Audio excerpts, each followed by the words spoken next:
Sunflower है, ठीक है रेडी। अच्छा बच्चों देखो अब 3 पार्ट हो गए थे, ठीक है। कौन कौन से 3 पार्ट हो गए थे? हमने लिक्विडिटी रेशो का लिया। लिक्विडिटी रेशो में आप लोगों ने 3 रेशोज में याद रखने। कौन कौन से याद रखने? Current net working capital, current ratio और क्विक या एसेट रेशो, ठीक है। ये 3 आपने पहले याद रखने।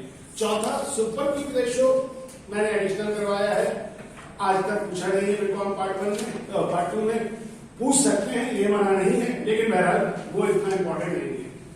आगे चलिए डेट रेशो, उसको कैपिटल स्ट्रक्चर रेशो, उसमें या लिवरेज रेशो, उसमें आपको फिर 3 याद रखने हैं। एक डेट रेशो लायबिलिटी वाला, उसके बाद आपने याद रखना है इक्विटी रेशो और फिर debt to equity ratio. 6 ratio ऐसे हो गए, ठीक है ना।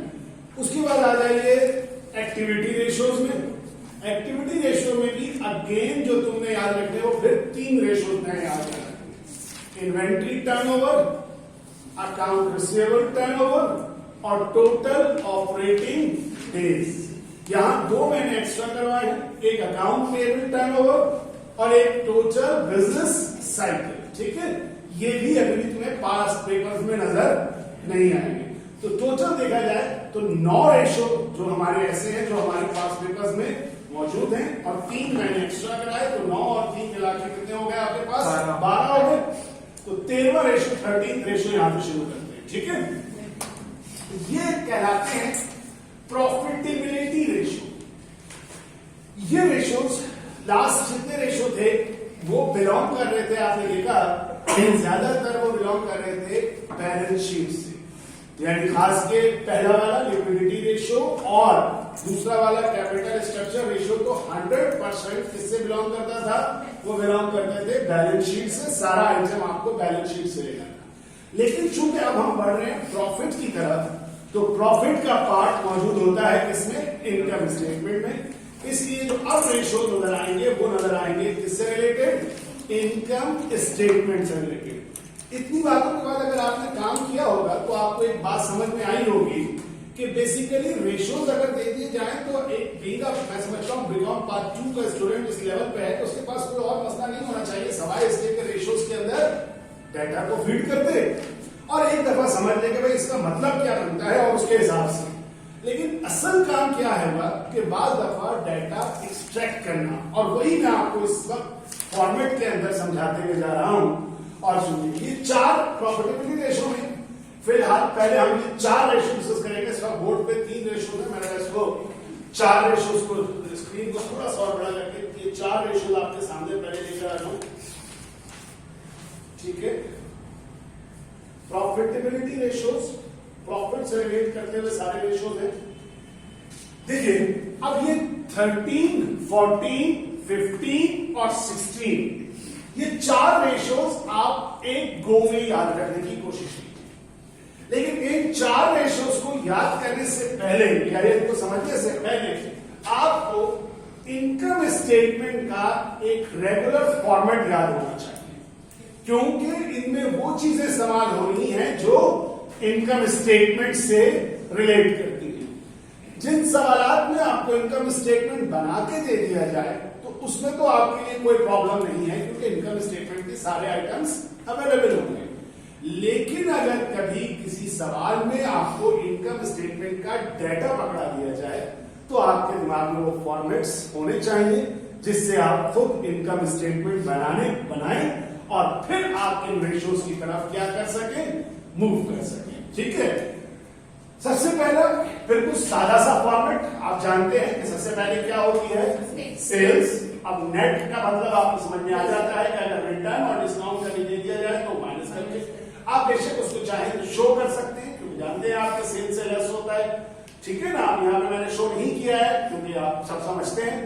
फिर लेस कर दीजिएगा cost of goods sold. Sometimes ऐसा हो सकता है कि कॉस्ट ऑफ गुड्स सोल्ड आपको गिवन ना हो, बल्कि बिगिनिंग इन्वेंट्री गिवन हो, परचेजेस गिवन हो और एंडिंग इन्वेंट्री गिवन हो। तो जैसा इन्वेंट्री टर्नओवर में आपको कॉस्ट ऑफ गुड्स सोल्ड निकालना बताया या आपने नॉर्मली जो पास्ट में सीखा है उसी आइडियाज को इस्तेमाल करते हुए कॉस्ट ऑफ गुड्स सोल्ड को पहले क्या कर लीजिएगा? कैलकुलेट कर लीजिएगा। फिर उसके बाद क्या आ जाएगा इन दोनों का डिफरेंस, ग्रॉस प्रॉफिट, जिससे क्या लेस कर देंगे, ऑपरेटिंग एक्सपेंसेस, कहां पहुंच जाएंगे, नेट प्रॉफिट।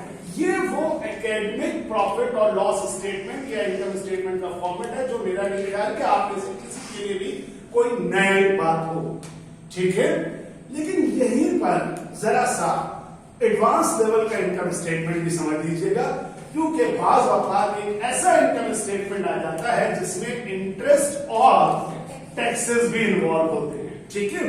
तो उस सूरत में जहां इंटरेस्ट और टैक्सेस हैं, जरा सा चेक कीजिए कि पुराने वाले इनकम स्टेटमेंट में किस तरह से अमेंडमेंट की जा रही है। मुर्जा सुन रहे हैं? Yes boss. ग्रॉस प्रॉफिट तक वैसे ही पहुंचे जैसे कि आपके ऊपर पहुंचे थे, माइनस किया क्या, ऑपरेटिंग एक्सपेंसेस, ठीक है।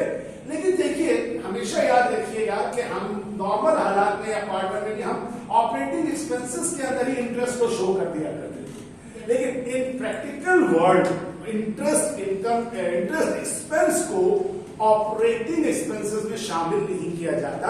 उसकी वजह यह है कि ऑपरेटिंग से क्या मुराद है, बिजनेस को ऑपरेट करना, और एक्सपेंसेस से क्या हुआ कि बिजनेस को ऑपरेट करने के खर्चे, जबकि इंटरेस्ट जो है वो बेसिकली बिजनेस को ऑपरेट करने का खर्चा नहीं, वो बिजनेस के लिए लिए गए लोन को ऑपरेट करने का या लोन से रिलेटेड खर्चा होता है। और एक लोन के ऊपर इंटरेस्ट की पेमेंट बहुत ज्यादा इंपॉर्टेंस रखती है, और इसीलिए हमेशा एक स्टैंडर्ड बनाया गया कि आप इंटरेस्ट को ऑपरेटिंग एक्सपेंस में मर्ज करके नहीं दिखाएंगे, बल्कि इंटरेस्ट को आप अलग से शो करेंगे। तो दैट्स व्हाई क्या होता है कि ग्रॉस प्रॉफिट से जब ऑपरेटिंग एक्सपेंसेस माइनस होते हैं तो आने वाली फिगर को नेट प्रॉफिट की तरह नहीं कहा जाता, बल्कि उसको कहा जाता है, या तो आप अर्निंग का लफ्ज इस्तेमाल कर सकते हैं, या अर्निंग की जगह आप प्रॉफिट का लफ्ज इस्तेमाल कर सकते हैं, कि प्रॉफिट या earning before interest and taxes. मैंने खास किया अर्निंग का लफ्ज इस्तेमाल किया क्योंकि ये थोड़ा सा आपके लिए नया है, आप इससे मानूस हो जाइए। प्रॉफिट का लफ्ज तो आप सुनते रहे हैं, तो प्रॉफिट या earning before interest and taxes, और फिर उसमें क्या दिया हुआ होगा अलग से, इंटरेस्ट दिया हुआ होगा। याद रखिएगा कि ये मतलब कोई आपने बहुत बड़ा काम नहीं करना, सवाल में ये डाटा आपके पास मौजूद होगा, आपने उसमें से इंटरेस्ट एक्सपेंस को क्या करना है, माइनस करना है। दोबारा आया, लेकिन अब ये कहलाएगा अर्निंग आफ्टर टैक्सेस। इसका अगर पूरा नाम बोला जाए तो जैसे यहां लिखा था बिफोर इंटरेस्ट एंड टैक्सेस, तो ये आफ्टर इंटरेस्ट फिर लिखा जा सकता है बिफोर टैक्स, लेकिन इतना लंबा लिखने की जरूरत नहीं है। अंडरस्टूड है कि आफ्टर इंटरेस्ट जो आ रहा है वो क्या है, अभी टैक्स से पहले है, समझ गए।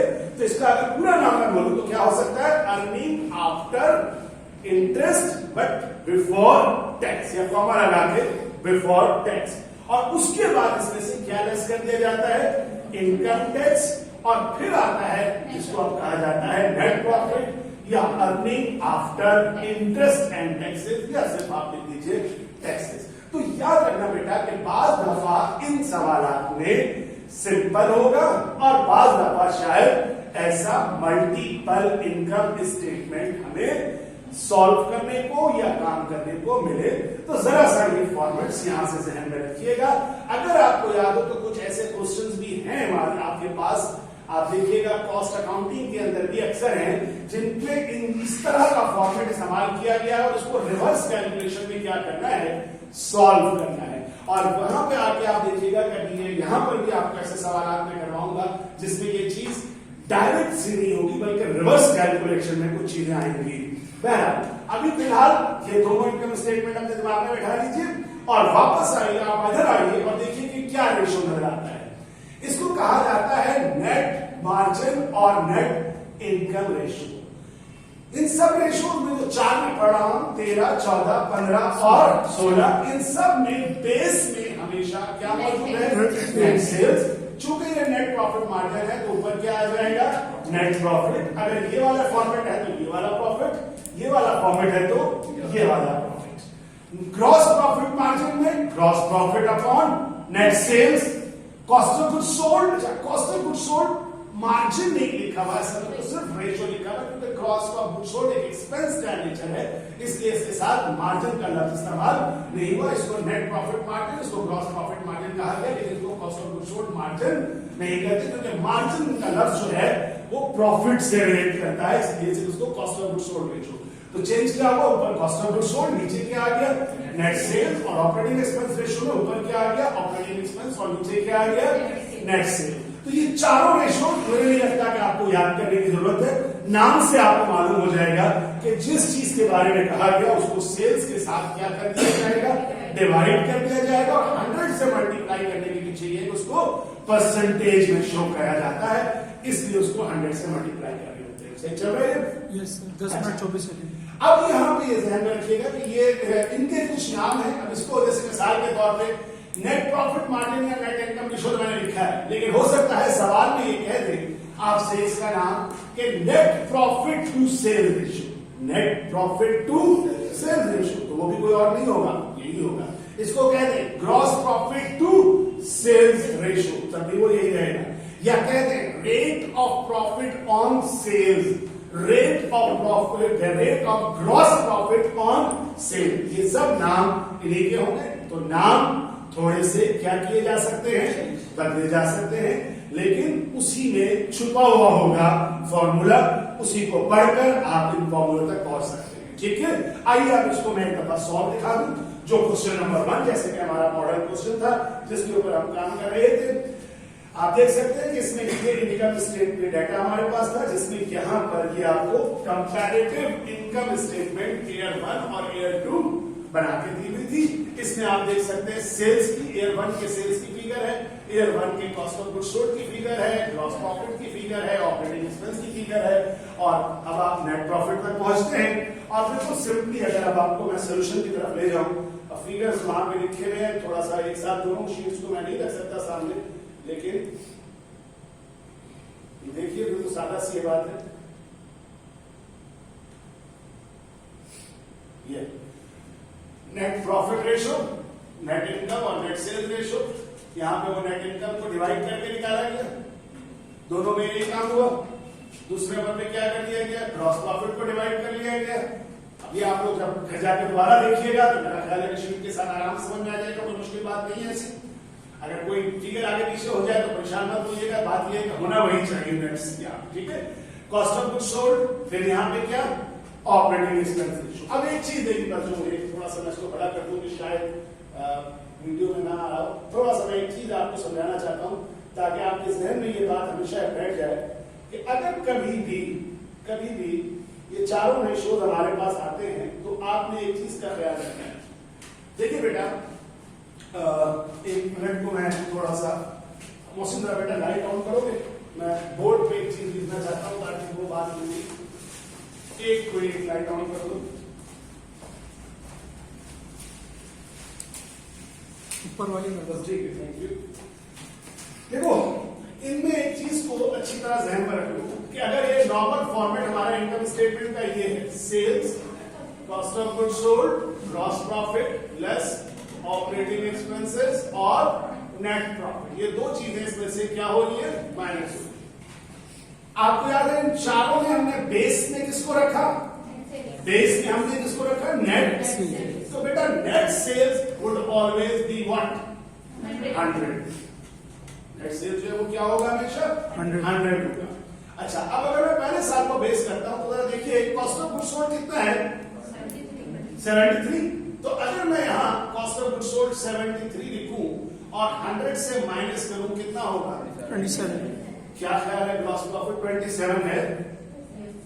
यानी आपको अभी जहन में आ जाना चाहिए कि अगर एक रेशो आपने कैलकुलेट कर लिया है तो दूसरा रेशो ये आना चाहिए, या ये रेशो कैलकुलेट कर लिया है तो ये कितना आना चाहिए, 73। ये काम आएगा आपके ये लॉजिक कब, जब आगे चल के हमें मिसिंग फिगर करने होंगे, क्योंकि आप जानते हैं आगे जाके सवाल क्या चरण होगा, इसमें तो सिंपल फॉर्मूला फीड करके रेशियोज कैलकुलेट करने, मगर इसका अगला स्टेप ये है कि रेशियोज दिए हुए होंगे, वैल्यूज को क्या करना होगा, कैलकुलेट करना होगा।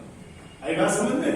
तो बेसिकली आपको अब यहीं पर अगर मैं आपसे कहता हूं कि नेट प्रॉफिट, अगर आप ऊपर देखिए कि नेट प्रॉफिट कितना परसेंट था, तो अगर ये 15% है तो ऑपरेटिंग एक्सपेंस कितना होगा, क्या निकाला जा सकता है, 27 और 15 का डिफरेंस कितना होना चाहिए, 12।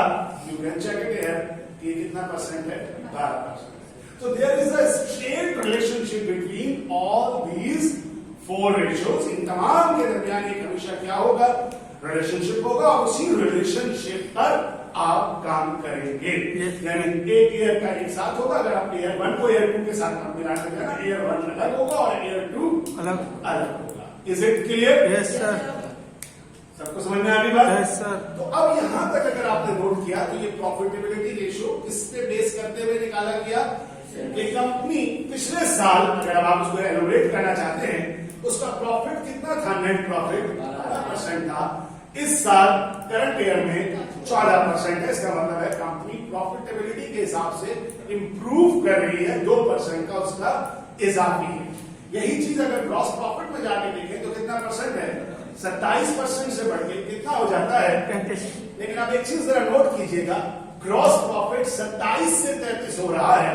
क्या ख्याल है, ग्रॉस प्रॉफिट देख रहा हूं ना, सही देख रहा हूं, 27 से 33 में कितना फर्क है, तकरीबन 6% का इजाफा है। लेकिन नेट प्रॉफिट में सिर्फ कितना इजाफा हो रहा है। तो क्या बात समझ में आती है कि इसका मतलब ये हुआ कि कंपनीज जो है ऊपर से अपना प्रॉफिट तो बढ़ा जरूर रही है, लेकिन उसका जो ऑपरेटिंग एक्सपेंसेस है, ये मैंने बल्कि गलत पढ़ दिया, 2% बेसिकली नेट इनकम ऊपर है। मैं यहाँ पर ये बल्कि रिपीट कर रहा हूं, मैंने असल में ऑपरेटिंग एक्सपेंस को देख के बोला था, यहां देखिए पहला वाला प्रॉफिट 15% था और कितना प्रॉफिट बढ़ के हो गया, कितना परसेंट प्रॉफिट में इजाफा, 4%। लेकिन ग्रॉस प्रॉफिट कितने परसेंट बढ़ा था, हालांकि 6% ग्रॉस प्रॉफिट का बढ़ना, प्रॉफिट नेट प्रॉफिट को भी तकरीबन कितना बढ़ना चाहिए था, 6%, लेकिन वो 4% बढ़ता। उसकी वजह क्या है कि ऑपरेटिंग एक्सपेंस 12 से कितना परसेंट हो गया, 2%। तो 2% ग्रॉस प्रॉफिट को कम कर दिया, या ग्रॉस प्रॉफिट के इजाफे को खा गया कौन, ऑपरेटिंग एक्सपेंस का इजाफा। आ रही बात समझ में? और क्यों ग्रॉस प्रॉफिट बढ़ सका, तो आप देखिए कि पिछले साल 100 रुपए की जो सेल होती थी, परसेंट का मतलब 100 रुपए है ना, वो चीज हमारी कंपनी खरीदती थी कितने की, 73 रुपीज की। लेकिन अब जो है वो 100 रुपए की चीज जो है वो 67। अगेन आप देख सकते हैं इन दोनों के दरमियान वही 6 रुपए का फर्क है। तो ये क्या है कि कंपनी की प्रोडक्टिविटी को बता रही है कि कंपनी मजीद प्रोडक्टिव काम कर रही है। हो सकता है तलाश किया जाता है कि आखिर इसके पीछे क्या लॉजिक है, क्यों कंपनी का कॉस्ट ऑफ गुड्स सोल्ड कम हो गया। तो हो सकता है कंपनी को, अगर एक मैन्युफैक्चरिंग ऑर्गेनाइजेशन है तो उसको रॉ मटेरियल सस्ता मिला हो। दूसरा हो सकता है उसको लेबर जो है वो क्या मिल गई हो, सस्ती लेबर अवेलेबल हो गई, क्योंकि आप जानते हैं मैन्युफैक्चरिंग का, याद रखिएगा ये सब बातें जो होती है ज्यादातर बड़े से बड़ी ऑर्गेनाइजेशन से रिलेट करती है। तो बहरहाल ये ओवरऑल इसके अंदर है, इसमें कोई बहुत ज्यादा बात नहीं, लेकिन अगर सादा सी कमेंट किया जा सके तो आप ये बता सकते हैं कि कंपनी ने इंप्रूव किया, अपनी कॉस्ट ऑफ गुड्स सोल्ड को रिड्यूस किया, और कॉस्ट ऑफ गुड्स सोल्ड में 6% का क्या हासिल किया, इंक्रीज हासिल किया। लेकिन due to any reason company के ऑपरेटिंग एक्सपेंसेस में 2% का क्या हुआ, इजाफा हुआ। उसकी वजह से नेट फायदा कंपनी को सिर्फ कितना हासिल हो सका, 4% का। इस तरह से बात को एलोबरेट किया जा सकता है। हम इतना ज्यादा बात करने की जरूरत है, लेकिन समझ में आ गया, रेशियो कैलकुलेट कर लेंगे। अच्छा, अब जो बात हुई वो तमाम की तमाम किस पे रख के बात हुई, सेल्स पे रख के बात हुई। लेकिन अब प्रॉफिट खाली सेल्स पे ही रख के चेक नहीं किया जाता। अब जरा सा आगे आपको देखना पड़ेगा कि यही प्रॉफिट को हम किसी और तरह से भी चेक करते हैं कि आखिर हम कितना और किस तरह कमा रहे हैं। ये है हमारे पास 3 और रेशियोज, ठीक है, ये 16 तक हो गए थे ना हमारे, ठीक है, 17, 18, 19 इस वक्त आपके पास है। अब जरा इनको देखिएगा कि वही नेट इनकम अब किस तरह से हम एलिब्रेट करने जा रहे हैं। चलो बात करूं, तो वो 4 को याद हो गए, यस सर।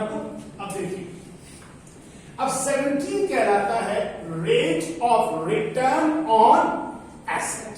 अच्छा, अब रेट से मुराद समझ लेना, इसका मतलब होता है प्रॉफिट का रेट। तो क्या कह रहा है, अब ये साफ नाम में लिखा हो, इसमें रट्टा लगाने की भी जरूरत नहीं है। रेट ऑफ रिटर्न अब किस पर, तो देखो ऊपर क्या लिखा, नीचे क्या ले गए, ठीक है। तो टोटल एसेट से आप डिवाइड करके निकाल सकते हैं। अच्छा, क्यों निकाल रहे, क्या निकालना चाहते हैं भैया, क्या समझ में आता है, फिर इससे हम क्या हासिल करना चाहेंगे, क्या जानना चाहेंगे। वहां तो हम सेल्स पे निकाल लिया, अब हम क्या जानना चाहते हैं, नहीं, धन तो है लेकिन वहां हमने सेल्स पे निकाला था। अब हम जानना चाहते हैं, देखिए मैं बार बार हम बार नेट प्रॉफिट तो है, लेकिन मैं ये कह रहा हूं कि आखिर इससे हम हासिल क्या है। देखो मैं बार बार एक बात आपसे कहता हूं कि हम हमेशा कमाते हैं किसकी मदद से, एसेट्स की मदद से। तो सेल्स भी किसकी मदद से हो रही है, एसेट्स की। तो देखना यह है कि एसेट्स कितना इस्तेमाल हुआ इस प्रॉफिट को कमाने के लिए। तो इसलिए हमने अब प्रॉफिट और एसेट्स को आपस में क्या किया, कंपेयर किया। यहां पर एक ड्राइव रेशियो, जैसे मुख्तलिफ इक्वेशन से हम इक्वेशन ड्राइव करते हैं ना मैथमेटिक्स के अंदर, यहां एक ड्राइव बात इसी को कहा जाता है rate of return on fix asset. क्या फॉर्मूला होगा rate of return on fix asset? क्या चेंजिंग होगी, ऊपर प्रॉफिट होगा, नीचे टोटल एसेट्स की जगह क्या आ जाएगा, फिक्स एसेट। क्या करंट एसेट भी हो सकता है?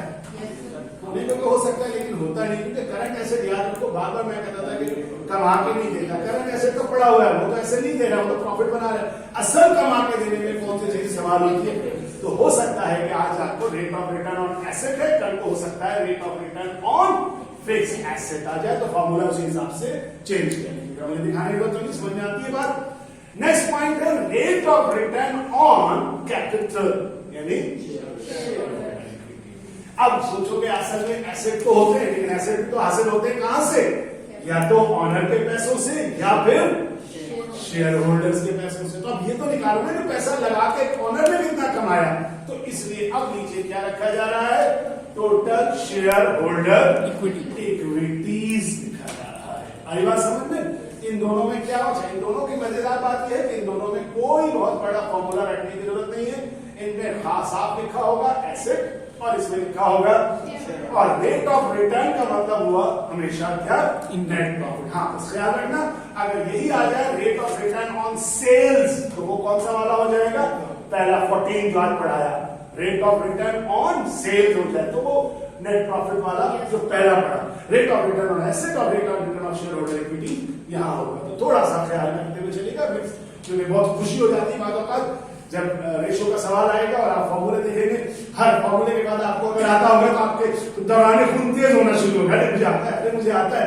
और उस आने के चक्कर में ऐसा ना हो कोई पे आप जज्बात की रो में रहते हुए गलत कर दे, तो थोड़ा सा control use. Last point is related, जिसको हम कहते हैं एसेट टर्नओवर। ठीक है, एसेट टर्नओवर जैसा कि मैंने अभी कहा कि फिक्स एसेट दरअसल प्रॉफिट कमाता तो है, लेकिन वो असल में सेल्स का सबब बनता है। फिक्स एसेट क्या करता है, आप सोचो ना, आपकी मशीन क्या करेगी, प्रोडक्शन करेगी तो प्रोड्यूस आइटम क्या होंगे। तो इसलिए एक लफ्ज है एसेट टर्नओवर। ये टर्नओवर दरअसल बहुत सारे डिफरेंट मानों में इस्तेमाल होता है। एक टर्नओवर जब दुनिया में, जब प्रैक्टिकल दुनिया में जाओगे, जब कोई पूछेगा आपकी कंपनी का टर्नओवर क्या है, तो जानते हो इसका क्या मतलब होगा? इसका मतलब होगा कि आपकी कंपनी की सेल्स कितनी है। कोचिंग मैक कॉलेज का टर्नओवर कितना है, इसका मतलब है स्टूडेंट्स कितनी फीस जमा कराते हैं एक साल एक महीने के अंदर। सही, इसी को एक और आप पढ़ेंगे बिजनेस कम्युनिकेशन में अक्सर आता है, रिपोर्ट राइटिंग है ना, आराम से लोग डर जाएंगे तो मुझे देखने होंगे। एम्प्लॉय टर्नओवर में एक रिपोर्ट राइटिंग आती है। एम्प्लॉय टर्नओवर का मतलब क्या होता है, वहां पे जब हम कम्युनिकेशन में रिपोर्ट के, एक एम्प्लॉय कंपनी के अंदर आता है और फिर कुछ अर्सा सर्व करता है और फिर वो रिजाइन देके क्या करता है, चला जाता है। क्यों जा रहा है, एम्प्लॉय टर्नओवर किसी कंपनी का ज्यादा है तो वो कंपनी को क्या है, इस बात पे काम करना होगा कि भाई मेरे पास एक एम्प्लॉय दिखता क्यों नहीं है।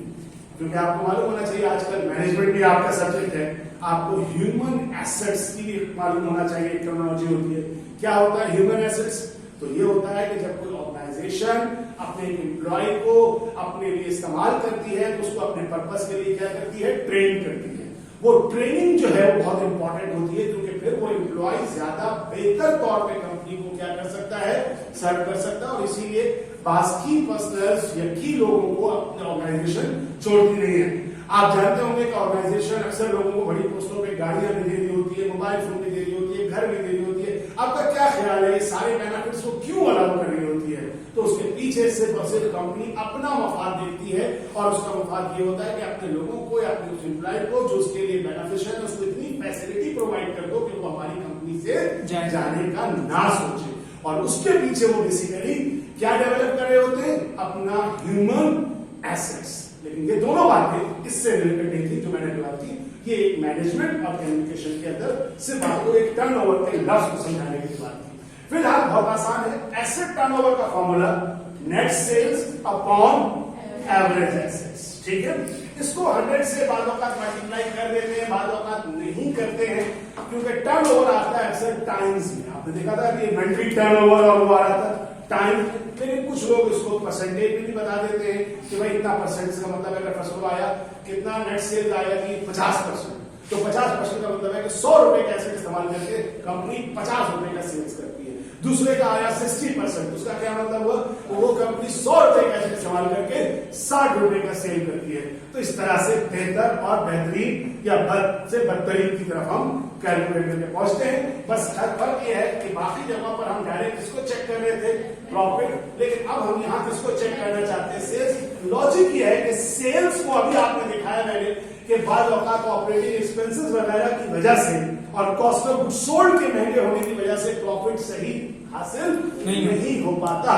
लेकिन होता यह है कि हम ये मेन देखना चाहते हैं कि हमारी इस एसेट्स को इस्तेमाल करके रेवेन्यू कमाने की एबिलिटी क्या है, क्योंकि बाकी चीजें तो कंट्रोल हो सकती हैं, लेकिन अगर एसेट्स रेवेन्यू कमा के दे ही नहीं सकता, सोचो एक पुरानी गाड़ी है तुम्हारे पास, क्या वो शादियों की बुकिंग के लिए इस्तेमाल हो सकती है? नहीं हो सकती। इसका मतलब उस एसेट्स के अंदर वो रेवेन्यू कैपेबिलिटी, अर्निंग कैपेबिलिटी मौजूद नहीं है। तो प्रॉफिट चाहे वो आप जितने भी पैसेंजर उठा लें, लेकिन वो पैसेंजर फिर नॉर्मल होंगे, वो कोई शादी वाली उसमें नहीं जा सकते। तो इसी तरह हर कंपनी की बात अगर की जाए तो एसेट्स की अपनी अर्निंग क्या है, कैपेबिलिटीज होती है। हम प्रॉफिट कितना कमाते हैं उसके सीधे और कई फैक्टर हैं, कॉस्ट ऑफ गुड्स सोल्ड का होना, ऑपरेटिंग एक्सपेंस का होना, लेकिन यहाँ प्योर हम इसको चेक करना चाहते हैं कि हम सेल्स कितना कमा रहे हैं। अच्छा, अगर इसमें ज्यादातर कोशिश की जाती है एवरेज एसेट लेने, और एवरेज एसेट आप समझ सकते हैं क्या होगा, last year plus current year के एसेट को प्लस करके आगे यहाँ पे फॉर्मूला छोटा है इसका बड़ा करेगा, ये 2 से क्या हो जाएगा, डिवाइड कर दिया जाएगा, तो आपको एवरेज एसेट मिल जाएगा। लेकिन 90% में 99% तुम्हारे पास जो क्वेश्चन होंगे उसमें एवरेज एसेट नहीं होगा, क्योंकि अक्सरियत क्वेश्चन में 2 साल नहीं देते, क्योंकि मेरे पास इतना बड़ा क्वेश्चन है हमेशा एक सिंगल ईयर होगा, तो नॉर्मली आप सिंगल एसेट इस्तेमाल करेंगे, ठीक है ना। तो ये हाँ पहला स्टेप था। देखिए नीचे लिखा हुआ है कि last year total asset not available in the particular question that is current year total asset treated as average asset. तो मैंने कोशिश की है भाई जो चीजें जहां तक हो सके आपको लेके दिया जाए, ठीक है। इसको दिखाने की जरूरत नहीं, कर लेंगे, क्योंकि जरा सा मैं तेजी के साथ चलना चाहता हूँ। अब मैं कुछ ऐसे रेशियोज की तरफ जा रहा हूं जो कि अभी याद रखिएगा ये सारे प्रॉफिटेबिलिटी रेशियोज हैं, ठीक है। लेकिन अब जरा सा यहाँ और थोड़ा सा मैं आप लोगों से गुजारिश करूंगा कि अगर जितनी भी लाइन्स अवेलेबल है इसमें थोड़ा सा आप फॉर्मूला अपने पास लिखें, ताकि जब मैं अब आपको सॉल्व कराने ले जाऊं तो थोड़ा सा आप मेरे साथ कैलकुलेट करके इसको सॉल्व करें, क्योंकि बोर्ड पे सॉल्व तो आपको मैं दिखा दूंगा, लेकिन थोड़ा सा समझाने में मजा जल्दी आएगा जब आप इसको एक दफा सॉल्व करते हुए मेरे साथ कैलकुलेटर और थोड़ा सा चंद लाइनों को आपसे चाहूंगा कि आप मेरे साथ सॉल्व करते चलें। तो अब आपने पहले तो रिकैप बता दूं, अभी मैंने शुरू किया नंबर 14 से। 14 के बाद मैंने 4 रेशियोज आपको पढ़ाए, वो जो इनकम स्टेटमेंट से रिलेट करते थे और चारों सेल से थे। Net profit margin, gross profit margin, cost of goods sold ratio और ऑपरेटिंग एक्सपेंस रेशियो, 4 ये हो गए। उसके बाद 3 और मैंने आपसे डिस्कस किए, rate of return on asset, rate of return on share holder equity और एसेट टर्नओवर, ठीक है। ये शायद अभी आपको याद ना हो, लेकिन थोड़ा सा और पढ़ लीजिएगा तो याद हो जाएगा।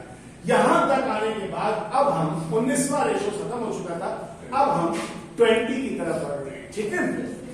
अच्छा, अब ये जो रेशियो जब हम डिस्कस करने जा रहे हैं, ये purely ratio joint stock companies से बिलोंग करते हैं। यानी यहां पर ये रेशियोज, यहां तक के जो अब तक मैंने पढ़ाया आपको 19 रेशियोज, ये 19 रेशियोज हर उस कंपनी पे अप्लाई हो सकते हैं जिनकी चाहे वो सोल प्रोप्राइटरशिप हो, चाहे वो पार्टनरशिप हो, चाहे वो ज्वाइंट स्टॉक कंपनी हो। लेकिन अब जिन रेशियोज की तरफ हम जा रहे हैं वो हमेशा उन कंपनीज से बिलोंग करेंगी जो कंपनीज क्या है, शेयर होल्डर्स है, क्योंकि इसमें शेयर से रिलेटेड बात होगी, ठीक है। अब आगे जाने से पहले चंद चीजें आपको बिल्कुल क्लियर हो जानी चाहिए। और वो आपको मैं समझाते हुए एक स्लाइड के साथ जरा सा ये देखिए कि जैसे मैंने अभी नजर आएगा तो यहाँ पे बोर्ड पे इस तरह से आपको याद होना चाहिए कि आपके पास हमेशा ज्वाइंट स्टॉक कंपनीज के अंदर एक चीज होती थी, क्या? Share capital. शेयर कैपिटल को अगर हम बात करें तो शेयर कैपिटल्स के साथ आपको यह बात मालूम होनी चाहिए कि शेयर कैपिटल में याद होगा ऑथोराइज शेयर कैपिटल होता था, लेकिन यहां हमेशा इस्तेमाल होगा कौन सा share capital? Paid up share capital. Paid up share capital कौन सा होता है? तो पेड अप शेयर कैपिटल हमेशा वो होता है जितने शेयर्स कंपनी इश्यू कर चुकी होती है। समझ गए? पेड अप कैपिटल के साथ आपको याद होना चाहिए यहाँ पे पार वैल्यू, क्योंकि अगर फर्ज कीजिए शेयर कैपिटल 1 लाख है, ठीक है, और शेयर की वैल्यू कितनी है? 10 रुपए है, यानी शेयर कैपिटल 1 लाख है और शेयर की एक पार वैल्यू 10 रुपए है, तो तीसरी चीज आपको मालूम है कितने नंबर ऑफ शेयर होंगे, तो वो आपको मालूम है कि नंबर ऑफ शेयर्स कितने होंगे? 10,000 होंगे, यानी 1,10,000 से क्या हो जाएगा? डिवाइड करके निकाला। ये 5 हो जाए तो ये 20,000 हो जाएंगे, ये 1 हो जाए तो ये भी 1 लाख हो जाएगा। तो ये 3 चीजें कि share capital, number of shares या पार वैल्यू, ये कॉन्सेप्ट होना चाहिए। और साथ ही साथ पार वैल्यू के साथ थोड़ी सी आपको कॉन्सेप्ट होना चाहिए मार्केट प्राइस पर शेयर। क्या चीज होती है मार्केट प्राइस पर शेयर? कि हम जानते हैं कि पार वैल्यू वो नॉमिनल वैल्यू, वो कम से कम वैल्यू, वो वैल्यू जो एक कंपनी अपने शेयर्स की तय करती है, लेकिन मार्केट वैल्यू वो वैल्यू जो स्टॉक एक्सचेंज के अंदर मानी जाती है। याद रखिए कि आपको मालूम होगा यहाँ पे कि अगर हम कंपनीज की बात करते थे तो कितनी तरह की ज्वाइंट स्टॉक कंपनीज थी, आपने आईटी में पढ़ा होगा। आप लोगों के पास 2 तरह के नाम आपको याद होंगे, वैसे तो बहुत सारे थे, प्राइवेट लिमिटेड और पब्लिक लिमिटेड। यहाँ बाय द वे मैं आपको एक बात बता दूं कि आप याद रखिएगा, एसएमसीज सिंगल मेंबर कंपनी, ये हमारे कोर्स का हिस्सा नहीं बना, मगर पाकिस्तान के अंदर जो कंपनी एक्ट 2017 आया है उसके मुताबिक अब हम जो आप रट्टा लगाते थे ना कि प्राइवेट लिमिटेड में कम से कम 2 डायरेक्टर्स होने चाहिए और पब्लिक लिमिटेड में कम से कम 7 डायरेक्टर्स हैं, सही है? 2 कम से कम प्राइवेट लिमिटेड में है और पब्लिक लिमिटेड में कम से कम 7 डायरेक्टर्स है। 20 पार्टनरशिप में था तो 20 पार्टनर्स होने चाहिए।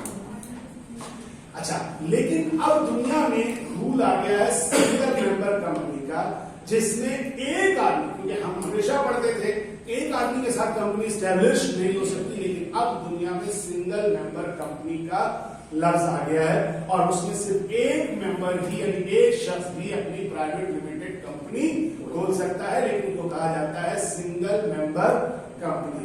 और उनके लिए लाजिम है, जैसे बाकी कंपनी के साथ लिखते थे ना प्राइवेट लिमिटेड, और बड़ी बार जो स्टॉक एक्सचेंज में उनके साथ लिखते थे पब्लिक लिमिटेड, और इनके साथ लिखा होता है लाजमी SMC limited, SMC single member company limited. समझ गए? अब प्राइवेट और पब्लिक का समझ लीजिएगा, अगर नहीं कॉन्सेप्ट है, प्राइवेट लिमिटेड ऐसे ही है जैसे मैं अपनी गाड़ी पे जा रहा हूं और अगर आप में से कोई मुझे यूं हाथ दिखाए तो भाई कोई भी हो, मैं नहीं रोकूंगा। प्राइवेट गाड़ी है, मेरी मर्जी है, मैं बैठाऊं, मुझे ना बैठाऊं।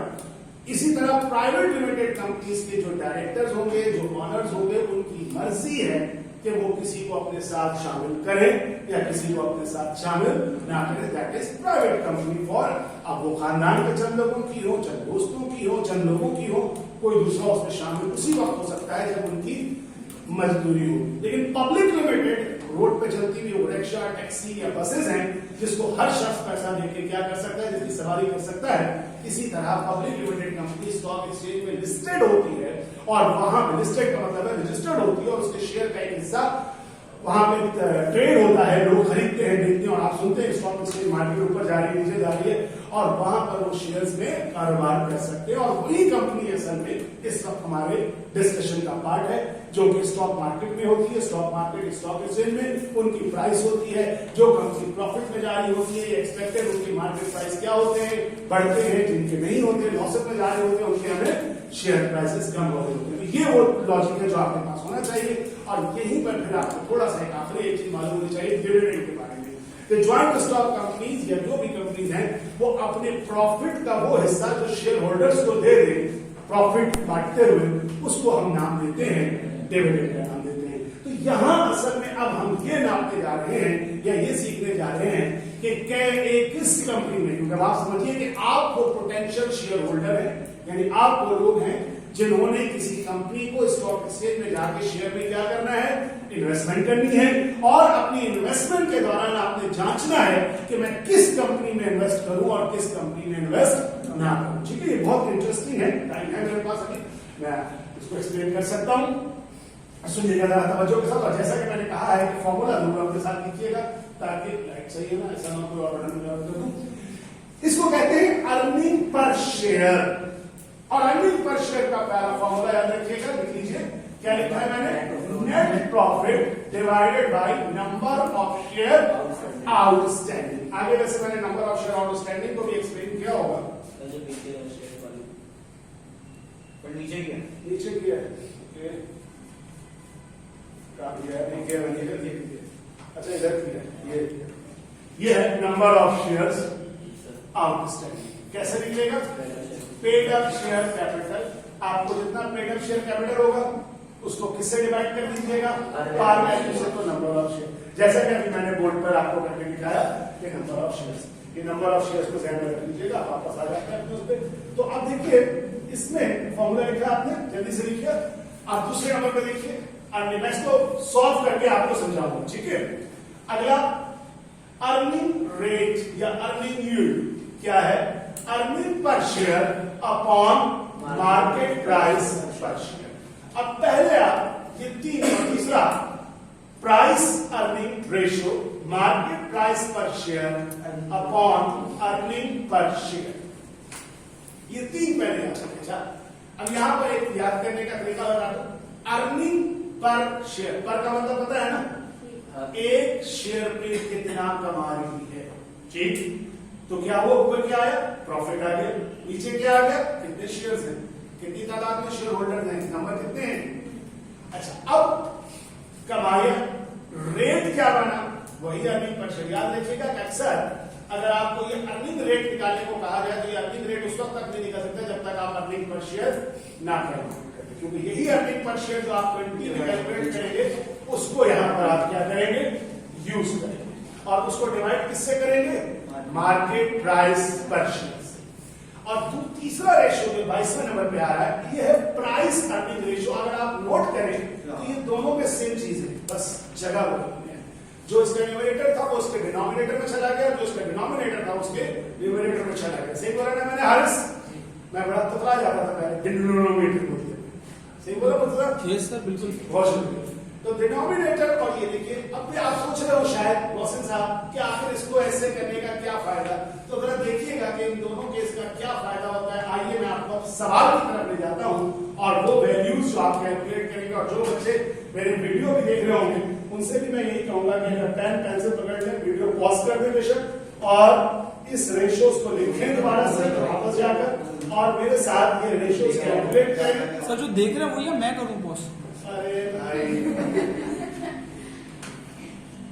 अल्लाह ताला चूहा बिल्ली बनाते, गुस्सा ना बनाए सर, क्योंकि मैं अकेला एक ही काफी। खामोश। अच्छा बच्चों, आप देखो, दोनों पहले एक ईयर में काम करता हूं, ठीक है, ईयर 2 में पहले काम कर रहा हूं। अर्निंग पर शेयर कितनी है, अर्निंग लिखिए 1,43,610, ठीक है। इधर आ जाइएगा तो आप देखिएगा कि पेड अप कैपिटल है 2,10,000। नीचे यहां जो एडिशनल इंफॉर्मेशन लिखी हुई है, यहां इसकी पार वैल्यू दी गई थी, अभी मैं ले आके दिखा देता हूं। जब तक मैं दिखाता नहीं हूं आप मेरे को एक बार कीजिए, 10 रुपए का पार वैल्यू, ठीक है। तो अब बताइए 2,10,000 को 10 से डिवाइड करेंगे तो नंबर ऑफ शेयर कितने आ जाएंगे, 21,000 आएंगे। तो अब आप क्या कीजिए, 143 को 610 से डिवाइड कीजिए और लिखिए अर्निंग पर शेयर क्या है। मैं रिपीट करूं, समझ में आई बात। प्रॉफिट लिखिए कैलकुलेटर में 143,610 डिवाइड करिए किससे, 21,000 नंबर ऑफ शेयर जो आउटस्टैंडिंग थे। कैसे आए 21,000 के समझ में आया? ये जो शेयर कैपिटल था उसको पार वैल्यू से डिवाइड करके, और फिर मैं कैमरे वालों के लिए बोल रहा हूँ 10 रुपए अभी नीचे लिखे हुए, आपको अगर यकीन ना हो तो देख लीजिएगा शीट को। अब आप लिख लीजिए अपने पास कि Air 2 का अर्निंग पर शेयर कितना आया? 6.2, दो डिजिट कर लीजिए, 6.83। ठीक है, लिखिए। सेम मैनर में जरा Air 1 का कैलकुलेट कीजिए जल्दी से। 93,730 डिवाइडेड बाई, अगेन क्योंकि अगर आप देखें तो दोनों एयर में शेयर कैपिटल कितना बराबर है, तो इस दफा भी लिख लीजिए। अच्छा, सामने लिख लीजिए Air 2 लिखा, Air 1 भी लिख लीजिए। अब जरा मुझे बताइए Air 1 का कितना है अर्निंग पर शेयर? 4.46। ठीक है, अभी को इतना बड़ा मसला नहीं है, कोई एक दो डिजिट आगे पीछे हो गया तो। इस साल का क्या हुआ? Air 2 का कितना हुआ? 6. क्या ख्याल है? हर शेयर पे कंपनी की अर्निंग बढ़ रही है, यानी पिछले साल कंपनी ने एक शेयर पे पैसों पर कमाया था कितना? 4 कुछ पैसे। आज इस साल 6 रुपए। याद कीजिए, इजाफा हुआ। आपको भी याद होना चाहिए प्रॉफिट आपका 4% बढ़ा था, तो यहां पर भी आपको वो चीज नजर आ रही है कि प्रॉफिट जो है हर शेयर के ऊपर बढ़ रहा है। ओके, अब उसके बाद अब हम अगला कैलकुलेट करते हैं। क्या? अर्निंग रेट या अर्निंग यील्ड का नाम देते हैं। फॉर्मूला लिखा होगा आपके पास। इसका फॉर्मूला था आपके पास earning per share divided by market price per share, और ये मैंने एडिशनल इंफॉर्मेशन निकाल के रखी है आपके सामने। अब जरा अर्निंग पर शेयर Air 2 का आपने निकाला था 6, उसको डिवाइड कीजिए। Air 2 की मार्केट वैल्यू कितनी है? 35 से, और Air 1 वाले को डिवाइड कीजिए जो मार्केट वैल्यू है 30 से। दोनों लिख लीजिए आप पहले। बेटा इसको परसेंटेज है ना, आप अगर याद कीजिएगा 100 से मल्टीप्लाई होगा, इसको आप परसेंटेज में शो कीजिए, 100 से मल्टीप्लाई होगा। मैं रिपीट कर रहा हूं, आपने जो अर्निंग पर शेयर निकाला पहले साल का, उसको पहले साल की मार्केट प्राइस 30 से, और जो अर्निंग पर शेयर निकाला दूसरे साल का 6 पॉइंट समथिंग, उसको 35 रुपए से डिवाइड कीजिए। और अब मुझे बताइए, लिख लीजिए अपने पास कि पहले साल की अर्निंग परसेंटेज क्या आई और इस साल की अर्निंग परसेंटेज क्या आ रही है। 100 से मल्टीप्लाई जरूर कीजिएगा ताकि परसेंटेज आप बता सकें। आ गया? कितना है? पार वैल्यू दी भी होती ना, पार वैल्यू देखिए दी भी, मैंने आपको बोला था ना, मान लीजिए कि पार वैल्यू दी थी दोनों साल, दोनों ईयर में 10 रुपए। हाँ भाई, वो अभी फिलहाल मुझे इसमें एक मतलब 14.8 और Air 2 का 19.5। अच्छा, आप देखिए क्या मतलब हुआ। 14.8% लगा हुआ है कि पहले साल 14 है ना, पहले साल जो 100 रुपए लगाओगे तो तुम्हें कितना मिलेगा? 14.8, यानी 100 रुपए पे 14 रुपए 80 पैसे का मुनाफा मिलेगा। अभी बात समझ में? क्यों? क्योंकि आपने बेसिकली शेयर 10 रुपए का नहीं मिल रहा है, शेयर कितने का मिल रहा है अपने साथ?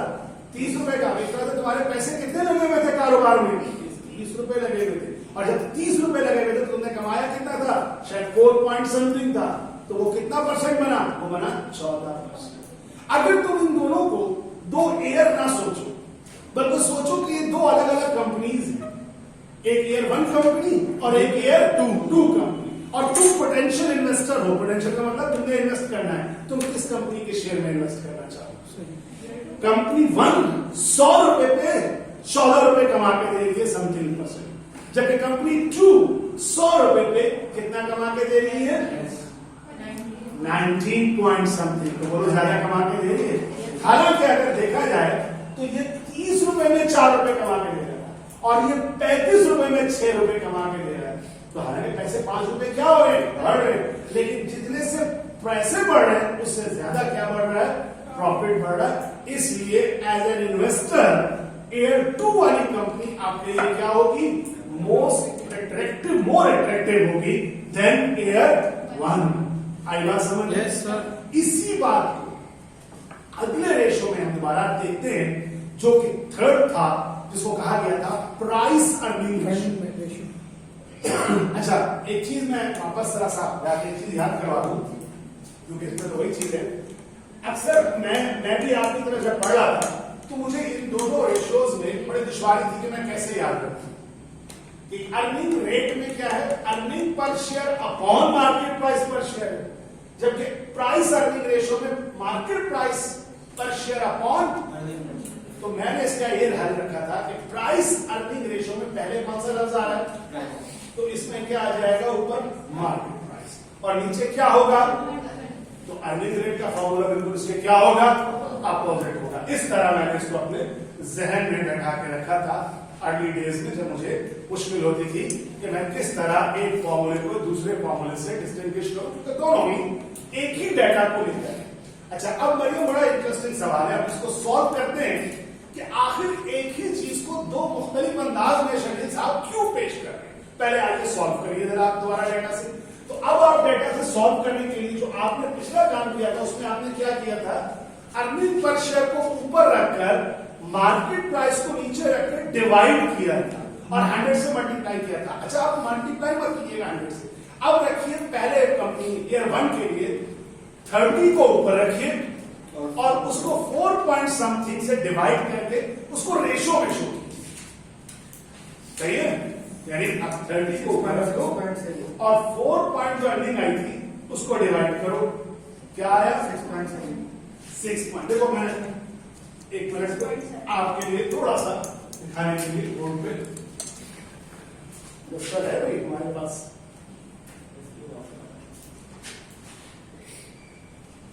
चुका हुआ है। देखिए अब जरा सा मुझे बोर्ड पे जरा डाटा लिखवाइए ताकि मैं, हाँ, ये 1 और ये 2 बताइए जरा था। Earning per share 4.46, 6.83, okay. उसके बाद पहला था अर्निंग रेट, कितना परसेंट था ये, 14.86%, 19.51%।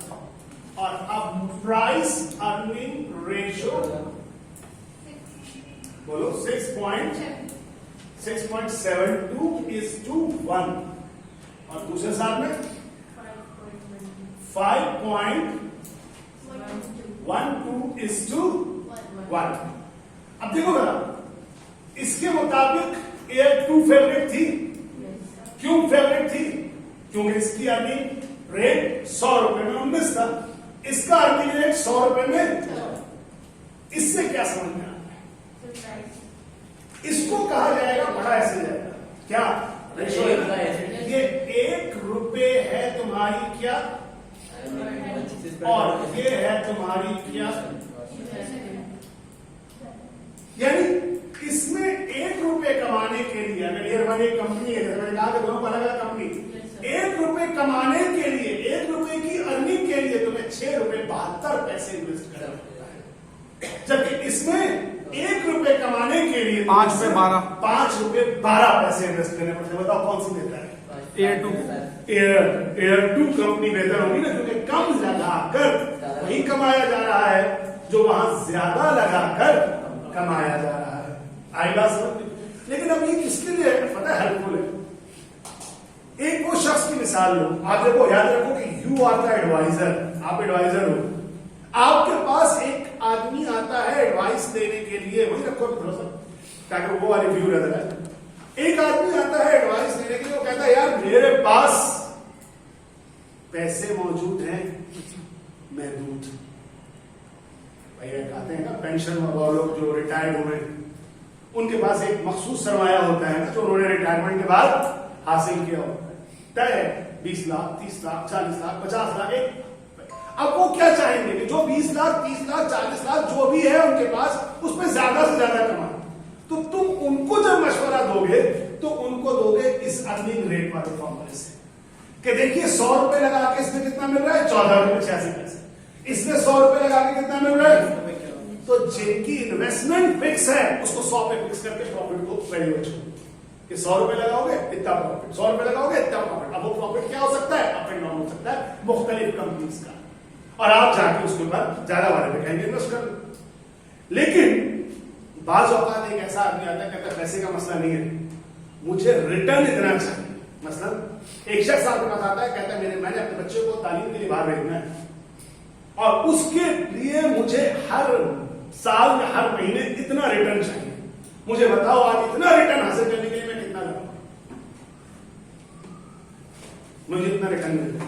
तो उस वक्त ये वाला रेशो मददगार नहीं होगा, नीचे वाला कि इसमें इतना कमाने के लिए इतना पैसा लगाना है और इसमें इतना कमाने के लिए तो किसमें कम लगाना है, आप उसकी तरफ। यानी एक ही चीज है लेकिन दो अलग अलग लोगों को समझाने के लिए ये दो अलग अलग तरीके से क्या हुआ कैलकुलेट हुआ। एक वो शख्स जहां इन्वेस्टमेंट फिक्स थी और एक वो शख्स जहां इन्वेस्टमेंट नहीं फिक्स है। क्या फिक्स है, उस पर कमाए जाने वाला रिटर्न फिक्स है।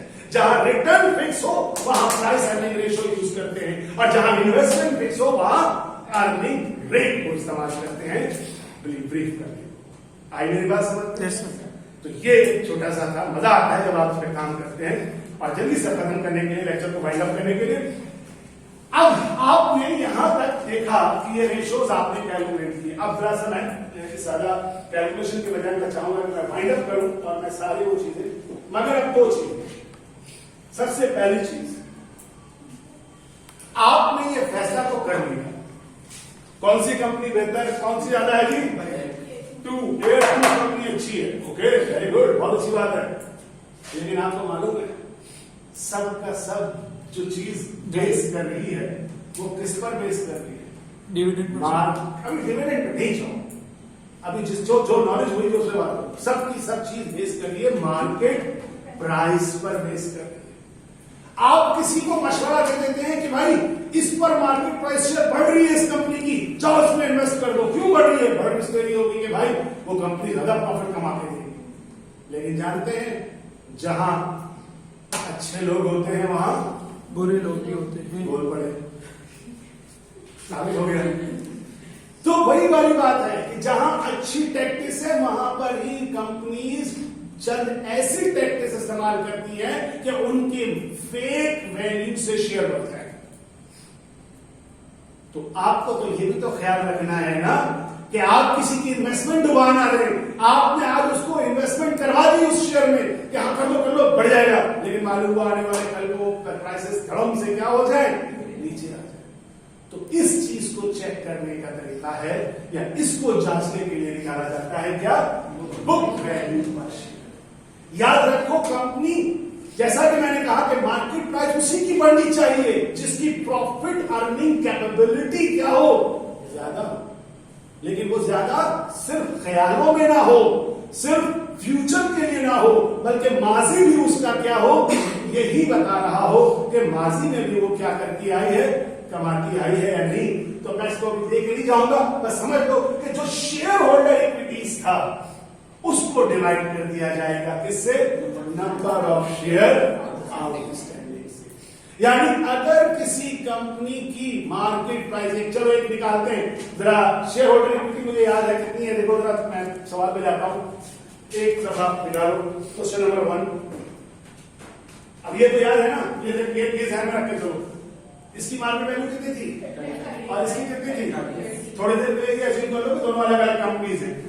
अब जरा देखो ये अर्निंग शेयर पर शेयर, बुक वैल्यू पर शेयर कैसे निकाला गया होगा और कितना लिखा हुआ है।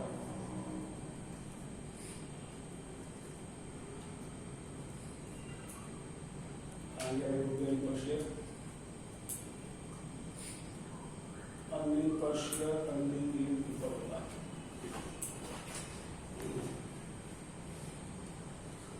या अल्लाह, थक गए? ये सर मैं रहा हूँ। गर्मी लग रही है। जैकेट उतार लो। बुक वैल्यू पर शेयर देखो कितना आया, कितना है? यानी अगर सही मानों में देखा जाए ना तो कंपनी 1 की 30 रुपए थी मार्केट प्राइस पर शेयर, 18.76 रुपए उसकी होनी चाहिए, क्योंकि अभी तक जो माजी में उसने कमाया है वो कितना कमाया है? तो 30 और 18 में कितना फर्क है? इस कंपनी का कितना था? 35। इसका कितना है? तकरीबन 22। 35 और 22 में कितना फर्क है? 7, 5,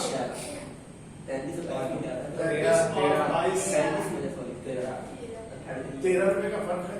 यानी होना यह है कि अगर सही मानों में देखा जाए तो ये कितना था? 11, 12 और ये कितना था? यानी ये मार्केट वैल्यू जो 30 रुपए इसकी जो हो रही है, पता क्यों हो रही है? कि ये एक्सपेक्ट कर रहे हैं कि अगली दफा ये 12 रुपए कमा लेंगे, और ये एक्सपेक्ट कर रहे हैं कि अगली दफा ये अगले साल 13 रुपए और क्या कर लेंगे? कमा लेंगे। अब यहां पर आके एक और चीज आती है जो कि आपके ओवरऑल ग्रोथ को बताती है। यानी पाकिस्तान इस वक्त अगर अच्छे सिचुएशन में है तो हम समझ रहे होंगे, हम एक्सपेक्ट कर रहे होंगे कि ज्यादा से ज्यादा कंपनीज क्या करेंगी? प्रॉफिट करेंगी। जैसे आपको ऑर्डर मिले हुए किस चीज के? पाकिस्तान में भी आ रहे हैं ना, सुन रहे होंगे एक्सपोर्ट्स के ऑर्डर बहुत ज्यादा आएंगे, तो क्या एक्सपेक्टेशन है कि एक्सपोर्ट्स के ऑर्डर ज्यादा आएंगे तो हम ज्यादा से ज्यादा क्या अर्न कर लेंगे? प्रॉफिट। तो इस लिहाज से होना यह चाहिए, लेकिन एक्स्ट्रा जो आप देख रहे हैं 30 रुपए या जो पेपर पड़ रहा है 11-12 रुपए का, वो सिर्फ ये एक्सपेक्टेड उस पर क्या है? प्रॉफिट है। तो याद रखिए कि हमेशा जो मार्केट प्राइस पर शेयर है वो बुक वैल्यू पर शेयर से बहुत ज्यादा नहीं होनी चाहिए। ये बात मैं और आप अभी यहां बैठ के डिसाइड नहीं कर सकते अंटिल अनलेस के हमारे पास पूरी कंपनी और पूरे उस इकोनॉमी का, जिस मुल्क में हम बात कर रहे हैं, उसका सिनारियो मौजूद हो कि वो मुल्क तरक्की की तरफ जा रहा है या तनाज़ुली। यानी यही चीज अगर कोरोना के दिनों में आ जाए जहां सारी इकोनॉमी शटडाउन हो रही है तो क्या होगा? ये चीज बुरी होगी कि 12 रुपए का फर्क हम कमा नहीं सकेंगे। इसका मतलब है शेयर की प्राइसेस फेक बढ़ी हुई है, किसी भी वक्त धड़म से क्या हो जाएंगी? नीचे आ जाएंगी। अभी इन्वेस्टमेंट मत करो, लेकिन जब आपको लगे कि मार्केट और बेहतर होने वाली है तो भाई अभी प्राइसेस क्या है? अच्छी हैं, खरीद लो, क्योंकि ये मजीद क्या हो सकती है? बढ़ सकती है। That is what is book value पर शेयर। ठीक है, लास्ट जल्दी से, क्योंकि आपको ये बात भी याद होगी या मालूम होगी कि अर्निंग मैं कर रहा हूं, कंपनी अर्निंग करती तो है, लेकिन दरअसल हकीकत कंपनी अर्निंग नहीं बांटती, बल्कि क्या बांटती है? डिविडेंड बांटती है। तो शेयर होल्डर को अर्निंग नहीं मिलती फौरन, क्या मिलता है? डिविडेंड मिलता है। तो अगर प्योरली बात करनी है कि आपके एक शेयर होल्डर के हाथ में फौरी तौर पे क्या आएगा, याद रखना एक बात कि शेयर होल्डर दो तरह से कमाते हैं, एक जो प्रॉफिट मिलता है और एक शेयर की प्राइसेस बढ़ने से। ये प्राइसेस बढ़ना ऐसे ही जैसे हमको जमीन का टुकड़ा लेके छोड़ दें तो वो आहिस्ता आहिस्ता वक्त के साथ साथ एप्रिशिएट करता जाता है, क्या होता जाता है? बढ़ता जाता है। तो शेयर होल्डर उस तरह कमाते हैं। लेकिन अगर हम प्योरली चाहते हैं कि डिविडेंड कितना मिल रहा है, यानी वो शख्स जिसके बारे में मैंने मिसाल दी आपको कि जो शख्स अपने बच्चे के लिए चाहता था कि उसको क्या मिलता रहे? रिटर्न मिले, तो वो अर्निंग पर शेयर में मुतमईन नहीं होगा, बल्कि साथ जो इसको चेक करेगा कि कंपनी डिविडेंड देती भी है या नहीं देती है। क्योंकि अगर कंपनी की अर्निंग ज्यादा है और कंपनी डिविडेंड नहीं बांटी है, कंपनी की शेयर की प्राइस तो बढ़ेगी लेकिन मुझे हर महीने नहीं मिलेगा। इसी तरह कोई रिटायर्ड हजरात होते हैं जिनको हर महीने अपने खर्चे के लिए चाहिए। अब हमारे मुल्क में तो रिवाज नहीं है, लेकिन बाहर के मुल्कों में ये रिवाज है कि लोग शेयर कंपनीज के शेयर में इन्वेस्ट करते हैं और ये सोचते हुए कि हमें हर महीने उसमें क्या मिलेगा? कंपनी रिटर्न देगी। इसी तरह आप जैसे स्टूडेंट्स होते हैं जो अपनी अर्निंग, अपनी सेविंग्स वहां जमा कराते हैं ताकि उनको इतना मिल जाए, जैसे हम और आप ट्यूशन पढ़ा के अक्सर पैसे अपने कोचिंग के आप फीस आप में से बहुत से लोग होंगे जो कर रहे होंगे तो हासिल करते हैं। वो इसी तरह से आप बजाय इस तरह की एफर्ट करने के आप क्या करते हैं? कंपनीज में इन्वेस्ट करते हैं। तो इसमें देखिए क्या आ जाता है formula, total dividend declare upon number of. अब ये भी आपको दिखा देता हूँ, डेटा होता है वही डिविडेंड को डिवाइड करके अब यहाँ जैसे अर्निंग पर शेयर था वैसे ये क्या कहलाता है? Dividend per share. और वैसे ही अर्निंग रेट या सॉरी, इसको अर्निंग रेट नहीं लिखना था मुझे, मैंने कॉपी पेस्ट में मार खा सर, dividend इसको पर लिखिएगा डिविडेंड रेट और ये। डिविडेंड यील्ड, ठीक है, मैं सही कर लूंगा। ये है डिविडेंड रेट और ये है डिविडेंड यील्ड, ठीक है भाई। आप लोग भी जो स्टूडेंट थे बैठ के मूवी को सुन लीजिएगा। डिविडेंड रेट और डिविडेंड यील्ड, वही dividend per share divided by market price per share. देखिए 20% और 20%, यानी इस कंपनी में अगर आप इन्वेस्टमेंट करते हैं तो हर साल तकरीबन ये अपनी कमाई का कितना परसेंट बांट देती है, 20% बांट देती है। और ये आप देख सकते हैं कि वैल्यू जो है ये यहाँ मौजूद है इस डाटा के अंदर। आप ये देख सकते हैं, देखिए डिविडेंड डिक्लेयर एंड, अब वो पेड का लफ्ज लिखा हो या ना लिखा हो, मैंने दोनों लफ्ज इस्तेमाल कर लिया। फिलहाल नॉर्मली याद रखिए कि अगर आप ऐसे कोई ऑडिटिंग दे रहा है तो डिक्लेयर्ड जो है उसको 180 डेज के अंदर अंदर लाजमी क्या करना होता है, पेड करना होता है, ऐसा कुछ नहीं होता। तो दैट्स ऑल फॉर आपके कहना चाहिए तमाम अभी क्लोजिंग रिमार्क्स हम दे रहे हैं। तो ये रेशियोज हैं। मेरा आप सबको यही मशवरा है कि बेटा इनको करिए, फॉर्मूले को मेमोराइज कीजिए। क्वेश्चन नंबर 2 मैंने बिल्कुल इसी तरह का रखा था, मैंने कोई नहीं किया, लेकिन भाई ये सारे मैं करवाऊंगा नहीं। क्वेश्चन 2, क्वेश्चन 3, क्वेश्चन 4, ये क्वेश्चन 4 नहीं, क्वेश्चन 3 तक, 2, 3 ये दोनों क्वेश्चन आप लोगों ने खुद से करने। और इसके बाद पास्ट ईयर पेपर के लगातार क्वेश्चन आपके पास है। 95% क्वेश्चन यही आए हुए हैं एनालिसिस ऑफ फाइनेंशियल स्टेटमेंट। 5% है जो आपको आगे है, जो छोटी मोटी चीजें हैं। तो सारा जो मेन है समझिए कॉम्प्लिकेटेड है। आप कोई बार बात करें एडिशनल पढ़ना है तो पढ़ना है, वरना 90% 95% की सारी चीजें अगर आप उनको रेशो को अच्छे करके तैयार कर लीजिए, याद कर लीजिए, देख लीजिए, ठीक है। बंद करो, थैंक यू। Okay sir. नहीं, खुद करो और फिर मुझे दिखाओ। इसका हाँ मुझसे पूछो ना बेटा, मैं एक ही सवाल करा दूंगा, आपने कहा चलो कल नहीं कराऊं, करके आओ, कल करके